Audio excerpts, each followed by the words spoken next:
Torah, God speaks. Psalms, we respond.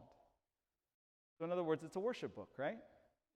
We have seen the character of God here, and that's the journey we've been on as a church. We've been journeying through the Old Testament together to see the character of God, and then when we see him as he is, we respond in worship.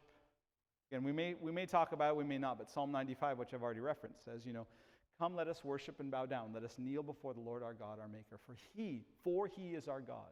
And it goes on to talk about who he is. So we respond in this way because this is who he is. So Eugene says, in Torah, in Scripture, God speaks, and in Psalms, we respond. We speak back to him. And it's this relational language. Again, like David, because I know who he is, because I've seen his character, because I've seen the ways he works in my life, I am trusting and confident that I can take whatever I have to him in a relationship. Because that's how relationship works, right? You have a strong and a good relationship. When things go sideways, you don't take the bad stuff away. You bring it to the person you're in relationship with. Even if it's painful, and you say, hey, can we talk about this together? And that's how relationship and trust is built. So that's what the Psalms are. So today, we're going to talk about Psalm 63.